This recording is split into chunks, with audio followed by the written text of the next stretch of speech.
Assalamu алейкум, ардактуу көрүүчүлөр жана биздин Айтыш Азарт каналыбыздын катталуучулары. Бүгүн бизде Акындар Азили подкастыбыздын экинчи чыгарылышы. Бүгүн негизги конок Тогуз Торонун кулуну, Кыргыз улуттук Манас театрынын төкмө акыны, Кыргыз Республикасынын маданияттын мыкты кызматкери Тынчтык Эсенбай уулу. Бүгүн шаңдоос калды экен. Кудайга шүгүр.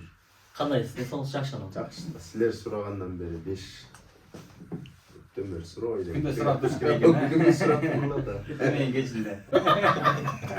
Азыр WhatsApp деген бар. Жаздырбайсыңар кандай? Тынчтык байке, бүгүн бизде өзгөлөрдөн өзгөчө, башкалардан башкача подкаст. Бияктан кайсы жактын колунусуз, бул маданиятка кайсы тармакка кайтып келдиңиз деген суроолор болбойт. Болгону башыңыздан өткөн кызыктуу окуяларды сүйлөшүп отурабыз. Жакшы экен. Баштан көйлөө окуялар өтөт. Бүгүн ошо тикен өзүбүздүн чай форматында Акындар Азил деп ушундай жакшынакай бир жаңы подкаст баштап атабыз. Ошонун биринчи болуп конок болуп келип жатасыз. Анын себеби бар, буюрса жакында сиздин концертиңиз берет экен деп уктук. Буюрса ийгилик болсун тикен. Ошол биздин формат негизи баягы өнөргө кандай келдиң, каяктын кулунусуң, кандай эмнелер кылдың деген сөз эмес. Биздики болсо кадимкидей отуруп, жайбаракат отуруп, азилдешип, тамашалашып отурган подкаст. Андыктан бирок акындардын арасында өзгөчө Тынчтык байкебиздин айтышка келген бирок окуя кылып айтпасак болбойт. Ошол айтышка келгениңиз бир өзүнчө окуя болгон экен. Ошол окуядан баштап берсеңиз байке. Одон тоголонуп эле келип калгам деп элечи. Мен эң биринчи ушул анда кассиде окуп жүрчүмүн. Ошо бирөөнө жоолугайын деп, бир тең туш балага жоолугайын деп чалсам. Азыркы улуттук телеканалда иш-чара болуп эле, ошол жакта жүрдүм эле. Деп калды. Аны ошол жакка барып жоолугайын анда. Экөөбүз ошол жактан жоолугуп алып деп. Мен кассиден эмеге келдим, улуттук телеканалга келсем эле айтыш болгон аттыр. Элдер көп. Айтыштан айтыңыз деп. Анан ошол жерден эле мен баягы ичимде негизи мындай улуу туйгу болуп, өнөр жөн жаткырып кеткен да. Анан акындарды көрүп эле айтышкым келип кетти мен дагычы. Анан болбосо комузду дагы кармай элек болчумун. Комуз черткенди билбейм. Жөн эле чыктыңыз. Жөн эле. Айтышка такыр чыга элек болчумун. Анан ошондо эле мен да катышсам болобу деп Азамат Болгонбаев агайыбызга барып айтсам, макул болот деп туруп эле баягы кара куйрук кармап отушкан экен. Анан мен да кошуп жиберейик да. Анан ошол жерде эле кара куйрук кармаса эле баягы жерде эле биринчи болуп калдым. Биринчи, экинчи анан үчүнчү менен айтышат да. Анан ошондо Шекербек Абдулов агайыбыз менен агабыз менен отурдум. Анан ал жерден болсо комузум жок. Жеңи кыска бир көйнөк кийип жүргөм. Анан бирөө болсо комуз менен чыгышың керек деп, бирөө комузун берди, бирөө болсо калпагын кийгизди, бирөө чепкени жакты. Ошентип туруп эле чыгып калдым. Анан баягы жерде эле чыгып баратканын бир билем. Анан барып эле отурдум. Кызык эми башталат. Мындай айтканда өң түштөй да.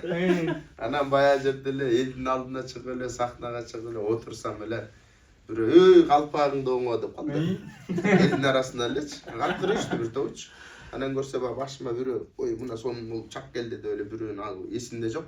Бирөө калпакты кийгизген да. Калпакты тетир кийгизип коюпту. Анан шашып тетир кийгизип. Оңдо деди. Анан оңдо деп анан баягы жерде мынтип оңосом деле жакшы оңолбойт. Тетир болсоңуз керек. Ошентип анан калпагымды оңоп эле анан баштадым. Бул эң биринчи кызыктуу нерсе эстен кетпейт. Ошондо Тынчтык байкебиз сахнага чыгып турду, элге отурган биздин агистчер калпактар болуп эмеспи? Бул жагына карап кийип алган экен калпактычы. Ой, Тынчтык калпагыңды оңдо десе тикен алып туруп, биярына кийип алган. Андан кийин дагы Сальташып кеткен ошол жерденби? Сальташкан бир окуяңыз бар. Жок, ал сальташкан башка. Ал дагы бир өзүнчө окуя да. Анда дагы бир тандоо тур болуп, бир кайсыл айтышка бир эсимден чыгып кетти. Тандоо тур болгон. Анан тандоо турга барып, мен атын чакырып эле жуум менен экөөбүз чыктык. Чыкканда эле так эле мындай эле табуретка да, жеңил да. Бул дагы оор экен го. Ой жеп жеңил. Анан баягы жерден элге мынтип эле жүгүн тазим кылып эле мынтип отурайын деп атсам эле бул бутумдун согончогум тийип кеткен экен табуреткага. Нары көздөй жылтырыптыр жеңил эмечи. Анан Отурсаң 3 ай отуруп каламбы? Бир маалда эле кеттим да артты көздөй. Анан баягы элге талып кетирип жатып калгандан көрөп деп анан дароо мындай сальто ашып кеттим. сыр бербей. Сыр бербей. Элдин баары кыран катты. Катып эле калышты. Сартошканын себеби Тынчтыкбай экебиз кезинде эрежеси Эрмушташка катышкан акындардын ичиндеги балбаныбыз, албан ушул киши акындар айтып коет ушул Тынчтыкбай экеме тамашалап бир жакшы балбандан айрылдык айтышкап келип депчи. Ансыңарындай Тынчтыкбай экебиздин өзүнүн алып болгон себеби алып тоокун урпагы деп айтылат, алып тоок жөнүндө акыркы жөнүндө бир айтып Анын дагы бир өзүнүн жөнү бар. Анткени Таяктан чыккан алып тоок деген Тогусторонук балбан киши болгон. Өзү болсо кадимки Жамболот бийини Кытайдан алып келген. Жамболот ким десе ошо Тайлак баатырдын атасы Рыскулбек, Рыскулбектин атасы Жамболот бий болгон да. Ошо Жамболот бийини Кытайдан куткарып келген алып киши болгон, ат көтөрүп алганбыз кезинде. Ошол биздин мындай айтканда бабаларыбыз да. бир окуя болгон экен. Тандоо тур болуп атса керек. Анан элдер айтышып баштагыла деп анан Асылбек Маратов акын байкебиз Тынчтыкбай экен, сен эл тынчтык эл суранып атат. Чыгып сахнага ырдай бер дептир. Өскөн жерде баштап анан барат унутуп калгансыз да. Өскөн жер.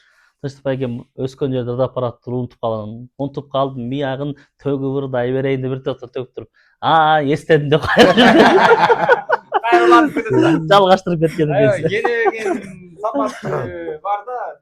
Жок, бул жерде мындай да.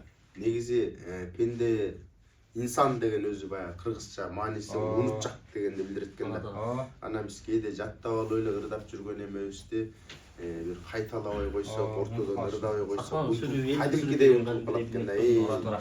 Анан кийин деле сезип калдык. Кайсыл бир чыгарманы ырдардын алдында 1-2 жолу жок дегенде элдин алдына чыккан чакты кайталап коюп анан чыккан жакшы экен да. Бизде унутуп каласың. Атам айтып калчу эле, мен илим деген качкак төб, муну буйласынан буйлалап кармап турбасаң качып кетет деген сыяктуу. Бул төбө качса аябай качат экен, ошол сыяктуу эле илим деген ошо качкак төбө деп коет экен да. Бул да илим да. Тике менен сөз башталып калды. Тикем жакшы окуяларын айтып берейин. Мен менен да Таласка барып келген жакшы окуясы бар. Таласка барабыз деп калдык бир тойго. Анан мен Таласта болчумун. Төк макын керек деп калып, мен ошол жакта бир сыйлуу кишилерге чакырып берем тикемди. Мен жолдош балдарым, докторум бул жерден автобус менен, спринтер менен Таласка чыгат. Казакстан аркылуу өтөт да. Антике аларга кошулуп олтурат. Жума күнү экен, барат ушул жерден барып алып көчөсүнөн токтоп Народныйдын астына дүкөндөн. Мына азыр суу алабыз деп атканда жолдун аркы үйсүн караса азан айтылып атыптыр жума күнү. Тикем секирип түшөт да жумага кирип кетет экен ал жерденчи. Күтөбүз жок дейт, ана күтөбүз жок дейт, эсин барыбыз жок, ана тетик бала жок. Бир маалда келет, жумага кирчип, деп таң калат дейт ана жерденчи. Мейил ана мая жерден аксакал аталар бар, апалар бар, көңүл жайкап төгүп ал жерде элдин боорун эсип баратат дейт Казакстанга киргенчи. Аяка киргенде баягы толтуруп кагаз толтуруп Казакстанга кирип атабыз, транзит деген баракчаны толтуруп кирип ысыматып Казакстандын чек арасына киргенден кийин жана транзит деген баракты ырдып экен. Аны текшерип кайра чыгыш керек болчу. Чыгайын кем чыгарбайт дейт солдаттар, кана транзит барагын гана каяктан келди. Ой, аны ырдып бергем деп ана сүйлөшүп отуруп балдар. Тыйынын берген барын алып чыгат. Барат мен тозуп алам, мына деп анан баягы кафеден ырдап тикем ачмак ачылыш олойнда тойдун. Бир учурда намаз окуп калалы баке деди. Ой, мейли да ана бул жерде кичинекей баягы орустардын үйлөрү бар. Таанышыбыздын бир эжекебиздин үйүнө барып намазканага кирип алалы, дараталалы десек, могу жерге мончого кире салла деди. Мен биринчи кирип дараталайын деп кирип алып чекемчте сырып кеттим да. Чакан экен да эшигичи. Анан кийин дараталып чыгып эле тике могу эшик чекең уруп аласың дегенчи болбой даң дейт жатып эшик шырттардан топурактар түшүп кетти жергечи. Деп туруп калдым. Тике абайлабайт белес айтканча болбойт десем кирип кетти, күтүп турамын чапанын кармап. Сыртка чыгып келет да даң дейт жүзүм эшик кыймылдап калды ордунанчы. Ой тике дегенчи элечи. Мындай элдиктер кирип калды. Эшик эмне болду экен? Тикемдин маңында эчтеке болбосо керек. Бул жерде бакы 2 жол түштүрүп койду, бирок негизи бир сүзсөм керек да. Биле. Экинчи жол экинчи сүзгөндө анда башым тетирип карап калат. Шүгүр кызыктар көп. Ак көңүл адам аябай өзү аябай чыныгы алып таланттар өнөрлүү адамдар ушундай болуп турат экен. Мен таласка барып бир окуясын айтып берейин. Таласта көп окуялар бар. Текем экөөбүз айтышка барат. Таластын 80 жылдыгы айтыш болду болуш керек, ошондо барат анан Сосновкада постон эмеге киребиз го. Май куйган чеги киребиз. Туалетке ажатканга кеткен болчу. Бирге сразу айда эле чулдап калды. Сискенин үнү чырылдаган. Мы дегенден адам ж деген кирип кетти. Жи деген жылы. Ж дегенде жигиттер экен деп кирдим да. Бала кезиңизде аябай тентек болгон экенсиз, шок болгон экенсиз. Ошол бала кездеги бир окуяларыңыздан айтып кетсеңиз. Сен бала кезде көп эле окуялар бар, ошолордун ичинен бирөөнү айтып коеюн, жерде кичине тамаша иретинде болуп коеюн. Мен ушу 5-класста окуп аткан кезимде менин айылымдын аты Кошбулак, анан Дөдөмөл деген дагы жаныбызда коңшу айылыбыз бар, башка айылда. Анан ошо Дөдөмөлгө концерт коебуз деп 1 ай, 2 айдан бери даярданып, ошол концертке мен да катышып даярдангангачы. Анан манас айтмакмын. Анан мына эртең концерт болот дегенде жазга маал болчубуз. Ушул апрель, этеги майдын башы болуп калганда.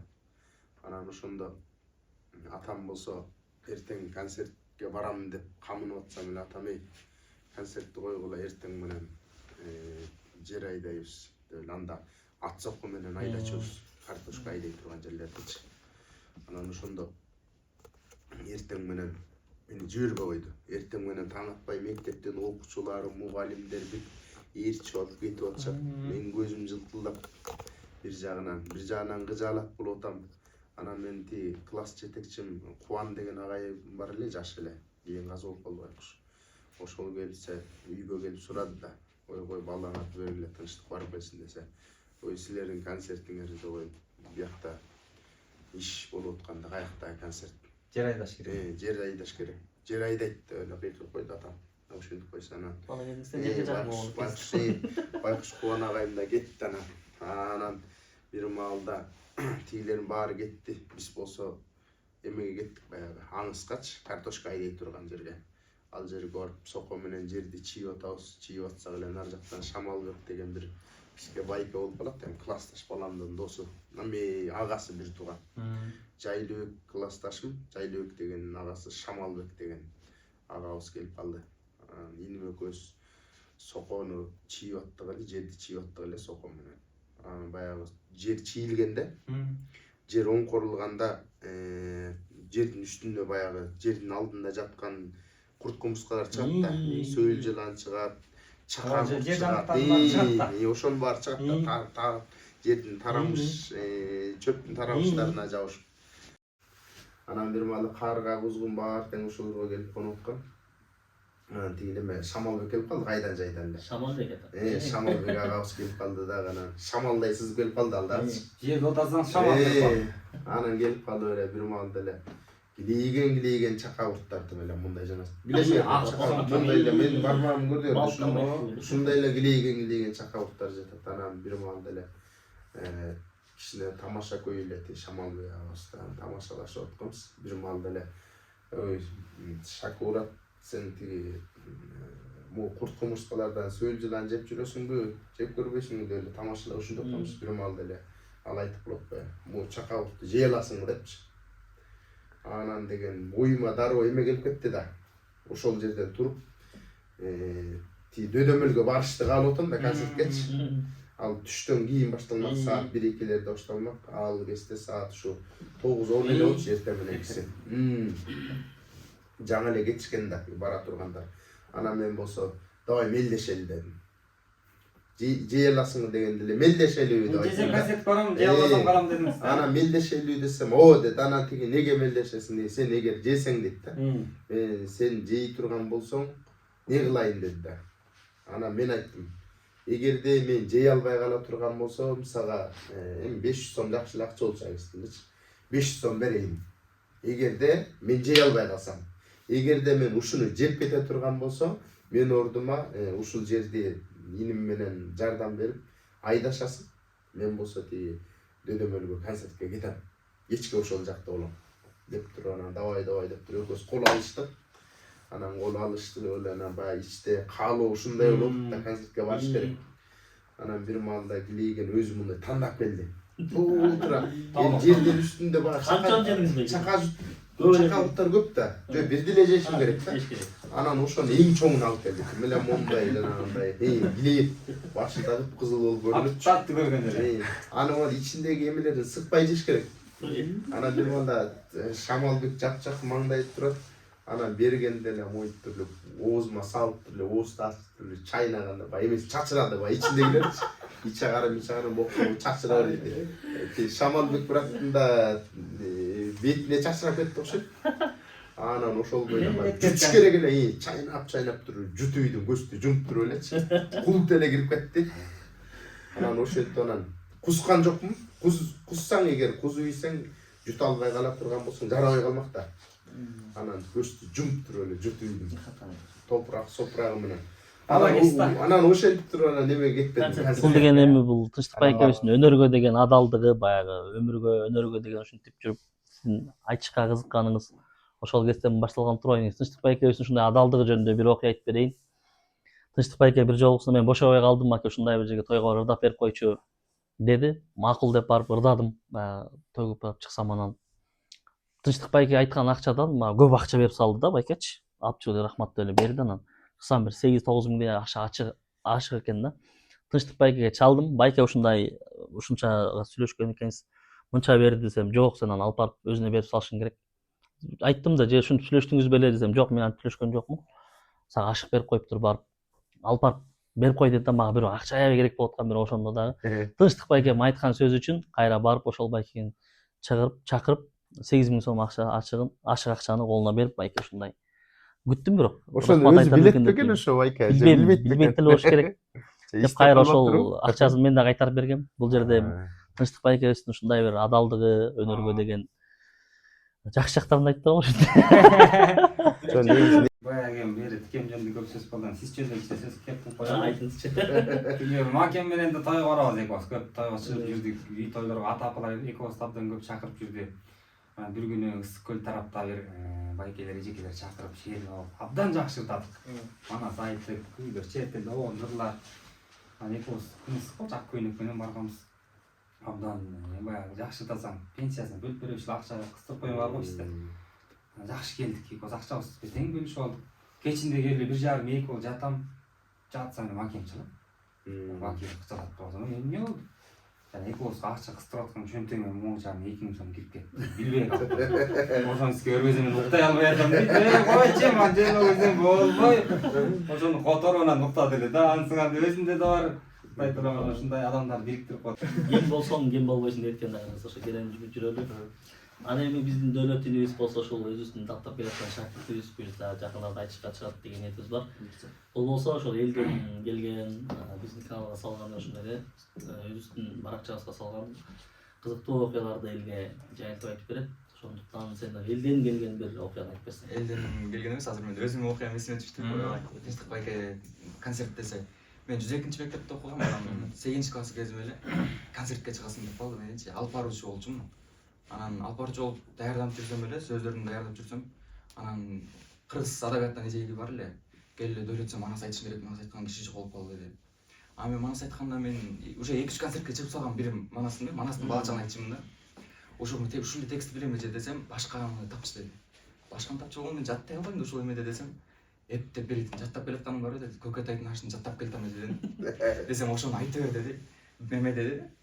Сөзүң бүтөйүн деп калган кезде маяга чыгып кой деди да, манас айтып атчы. Ошол кезде экөөнү жиберип, экөө бирip көтөрүп кетип деди да мен. Макул деди.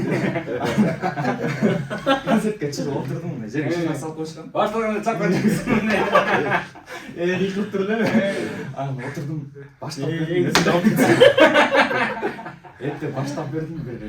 1 минутадан айттым го, бат айттым, жай айттым, айтып келип туруп чаптым. Жок, Эч ким жок. эч ким жок. Сөзүм бүткүл келип келгенче, ол кыска кайрып отам. 2 жол чаптым, жок дагы деле. Анан көзүм айтып атканда, ачып туруп карасам эже жалгыз турат. тиги экөө парта көтөргөн кетип калыптыр тиги экөөчү. Вообще жок, анан монтип туруп эле өзүм эптеп кайрыкмын бүтүргөм. Ошондо эсиме түштү азыр кыс болуп калган аябайчы. Эжелер айтып жатташың керек экен деп. Ошо манасын бир айтып бербейсиңиз. Кайрып чаптыла. Сан чапкан жерде тиге манас айтыңыз. Манасчы демекчи. Тиге жакшы манастан укпайлы экен.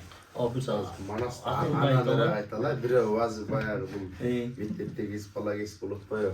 Мен дагы Айтыңызчы отурабы. Үзүнсүз жөнүндө. кичирээк кезим болчу ошо 2-3 классымда мектепке окуп жүргөн кез анан ушу дем алыш күнү окшойт.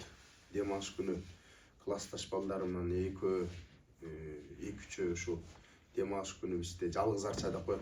Кырда чоку үстүндө бир эле жалгыз арча чыгат. Бар болчу азыр барбы жокпу же өттөн кеттиби. Анан ошонун атынан жалгыз арча болуп калган. Анан ошо жалгыз арча жака чыктык баягы.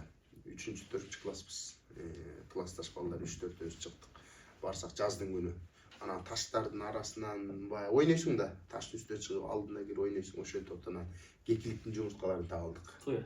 Анан кекилик кечке ошол жакта жүрдүк. Андан мурунку баягы тиги үйдөгүлөр картошка тигебиз деген эме болуп жаздын күнү экен. Ошо картошка тигебиз дегенде мен кетип калам да. Анан бир маалы мен айылды кыдырып таппай коюшту. Каякта жүрөт эле, каякта жүрөт депчи ата-энемдер. Анан баягы кечке жук анан келе атабыз. Анан келе атканда баягы чөнтөккө каякка салабыз да, анан чөнтөктө эле жок окшойт.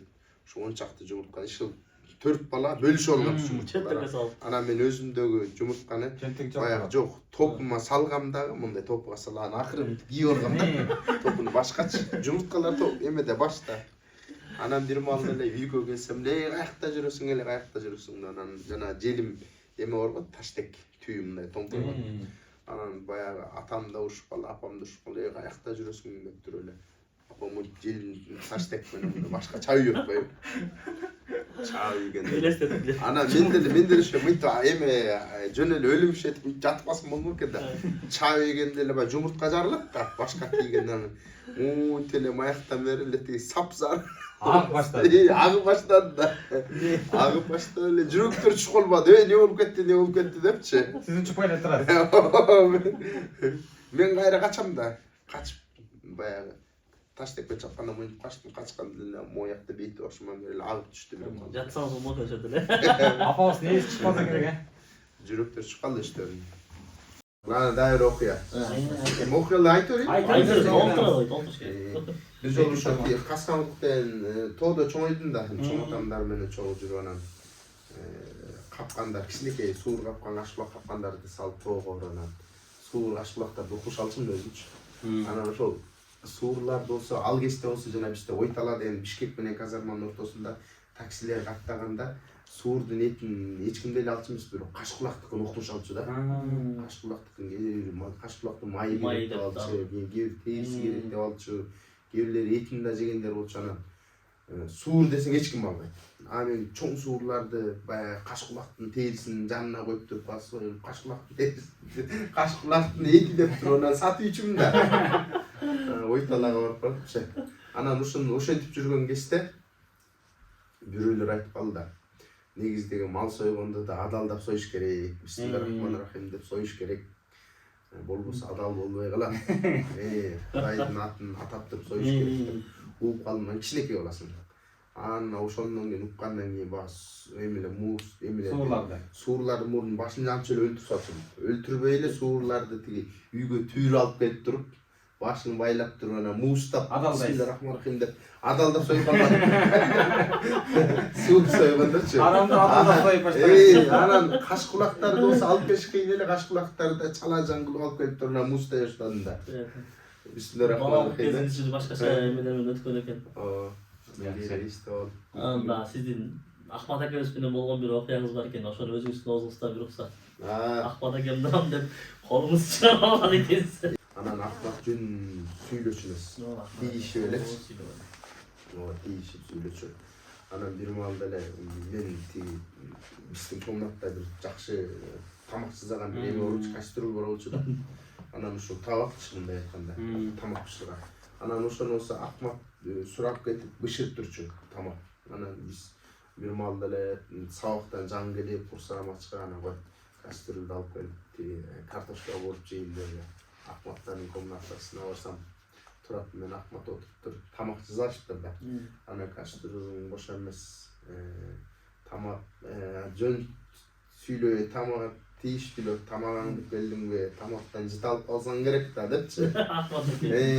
Жыт алып калсаң Бул керек. сиздин кәсиптер. Болбосо, тамагыңды мен бир кашыктагы жебейм, ош дебейм. Тамагыңа рахмат, каштырууду алып кел, мен тамак жасап жейин деп. Ушинтсем эле бош эмесен бошогонду албайсың. Жана тамак жегиң келип эле келдиң да ушинткон да. Анан ушундай баянбай эркектен ар кандай да кыял кармап кетти да кээде. Анан ачууң келип кетти. Анан мынтип сол кол менен мынтсем эле мынтты да. Мынткенде оң кол менен колтуктан ары бир берип калдым. Анан ай деп эле баягы чаңырып калды. Мен баягы андай нерсени тегиштен эле болуп турат экен. Тамашада. Ошол нерсе. Анан Ахмат кийин айтып жүр десем тиги мен Негизи колун чыгарып алган туруп. негизи баягы гурша коюп жүрүп кийин муну тренировка кылып жүрүп бир колдун негизи сынып калган өзүчө. Азыр Ойноп болуп калган. ойноп болуп калган да. Анан кичине эме болсун эле чыгып көтөрүп. Анан ошондо да чыгып кетти. Анан сен мени коюп колуң чыгып сынды мына чала болот. Өлечи. Анан эке калыптыр да чала тийип калыптыр уштум. Анан ойноп болгон ол чыгып кеткен экен да. Анан Бирок Ахмат акебиз ошол жаңы келген кезинде буту сынып доктурканада жатып болгон кезде айтып калатышты. Биз балдар болуп бир чоң кастырга ошол кастыр болуш керек. Чөчүп бара биширип алып келди. Ошонусу азыркыга чейин айтат. Сорпо болду, Ахмат экөөбүздүн ортосунда окуя көп болду негизи. Ахмат акем айтып болуптур. Тынчтык жөнүндө китеп жазыш керек. Андан артын машакаттуу макул коюш керек деп коет. Дегенден окуялар көп. Бар болуңуз байкем ушундай. Анан жакында концерт берем деп жатыпсыз. Ошол концертиңизге ийгиликтер болсун байке. Кандай кызыктар болуп атат? Кимдер менен айтышасыз, кандай эмелер болот? Ошол жөнүндө бир айтып көрөрмөндөргө сунуштап сунуп берсеңиз, биз ошол атайын концерт берген атыптыр деп, биздин ошо кичине болсо да поддержка болсун деп, ошо биринчи комокту сизди чакырып жатканыбыз. Бул Ахмат акемдин досу деп коркуп жаткан жерибиз жок. Сыйлайын деп айкебизде тынчтыкка экөөбүз да жакынбыз башынан. Көптөгөн окуялар өткөн башынан чогуу жүрөбүз да. Концерт жөнүндө болгон да. Каркырада окуя бар да. Жок, Маке негизи маке бакыт мынакей баягы көп сырдаш жакындардамыз. Акындардын ичинен дагы мындай кээ бир акындар бар, баягы айтыштарда эле жолугабыз, сүйлөшпөйбүз деле. Анан булар менен баягы ортодо мындай айтканда маектешүүлөр болуп турат, сырдаш болуп турат. Анан силерге бүгүн ушундай чакырып атканыңарга чоң рахмат. Кудай ыраазы болсун, силер да ден соолуктуу болгула. Өкмөр теңер Кыргыздын камчыга сап жигиттериненсиңер. Анан эми баягы Ахматты мындай таштайды калды да боло турган кечебизден баштайлы дегендей. Буюрса бизден баягы кийинки иничектер баягы көбү жеке концерттерин, чыгармачылык кечелерин берип атышат. Анан биз дагы мындай айтканда 2012-жылдан баштап баягы айтышка келип катышып келатканыбызга ошо 13 жыл толуптур да, мындай айткандачы 13 жыл 14 жыл болуп бараттыр. Ошол Бактыгы жетип келген мезгилден баштап. Ошондон баштап эсептегенде анан Анан элге баягы мындай айтканда бир жагынан отчеттук концерт кылып, бир жагынан жеке чыгармачылык, мисалы өзүмдүн ырларым, оонду ырларым бар, термелер дастандарым бар. Ошолорду бир элге тартуулайын деген жакшы ниетте. Анан бата менен көгөрөт деп коет го, ошо элдин дагы батасын алып бир чети баягы элге да өзүбүздүн мындай өнөрдө чыгармачылык кечеде өзүбүздүн баягы өнөрлөрүбүздү көп кырлуу жактан көрсөткөнгө аракет кылабыз, Кудай буйрса. Анан жалпы ошо жаз маалы деп атабыз, жаз айы ошо кыштын акыркы айларында. Анан жалпы элде Кудай буйрса ошол маалда жакшы чакырабыз. Буйрса, Тынчтык экөөбүздүн концертине келиңиздер, жалпыңыздар. Ал жакта окуялар болбойт, бирок өзүнүн өнөр жолунда жүргөн айтыштарын, ырларын, термелерин угасыздар. Бул жакта айтылбай калган сырларын ошол жактан айтат. Андыктан жакын арада ошол Тынчтык экөөбүздүн концерти болуп, ошого жалпыңыздарды чакырып кетебиз. Сизге ийгилик болсун байкем. Келип бергениңизге кубанычтабыз. Бүгүн эми эл журттан негизи эле ар бир келген адамдан конокко да күтөлүм дедик. Тынчтык экөөбүздүн бир жакшынакай кассети бар, өнөр жолунда төрт тарабы төп жорго деп айтсак да болот. Манас айтканда кээ бир манасчылардан жакшы айтат. Ошондой эле акындардын арасында да мыкты өзүнүн вариантын айтып жүргөн Тынчтык деген негизи чоң манасчы, башында өнөр жолун манас менен баштаган. Ошол байке сизден конокко да болсун бир манас айтып берсеңиз. Бул жерде баягы ар бир нерсени өзүнүн чыгарманындагы атында айта жүрүш керек. Анан кимдин эмесин айтып атасың, ошондо айтып койгон туура да. Анан бул жерде азыр манас болуп калбады. Ошо манас деген бул мындай чалкып жаткан чоң деңиз десек де болот. Баягы кыргыздын өнөрүнүн туу чокусунда турат манас өнөрүчү. Жанагы Одиссей, Илиада деген дүйнөнүн чоң эпостордон дагы чоң болуппайбы баштап. Анан Саякбай атабыз, Сагынбай Орозбабулу аталарыбыз, Күнөбек аталарыбыз, андан мурунку ырчуулу аталардан баштап айтып келген манас. Бул манастын ушу кичинекей жеринен үзүндү айтып берейин. Бул Шайлыбек Дүйшеев агайыбыздын, атабыздын мындай айтканда эл акыны. Ошондон эки дүйнөн күрөшүп кичине үзүндү айтып да. Kar kıranın kaptalı, kar göçkündöy gürretip, kalmakı taymancular, kazganakta dürretip, savay savay savay deyip, savaydı kim savar deyip, joluy joluy joluy deyip, joluygu kim jolur deyip, saydım var sarı tu, sansız gıta ilgertin, salla jürgün ızı çu, kırdım var kızıl tu, kırgım gıta ilgertin, kıla jürgün ızı çu, jollarımın kılıptır, joluy dösün uşintip, jol uzatıp çıkıptır, Burkanına çokunup, Burkan taştaylı okuyup, Kıtayına çokunup, Kıtay taştaylı okuyup, acıdarday gürüldüp, anı görgün adamdın, azat boyu dürüldüp, göl geziksen aldından, gömü yaktap jutçuday, to geziksen aldından, tomurup çetten buzçuday, toğdoy bolgon koşaydı, tomolu tutupçuday, aydar çaçın ırgıtıp,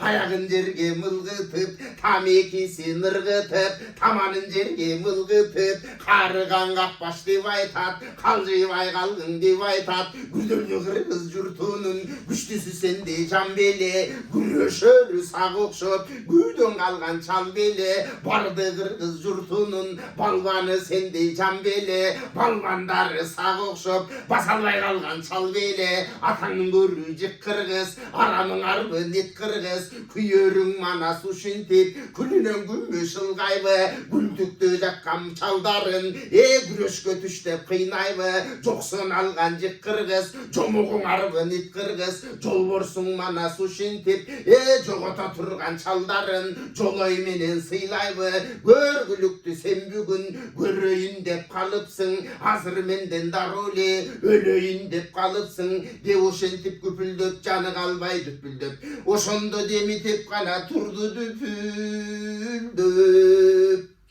Barakелде.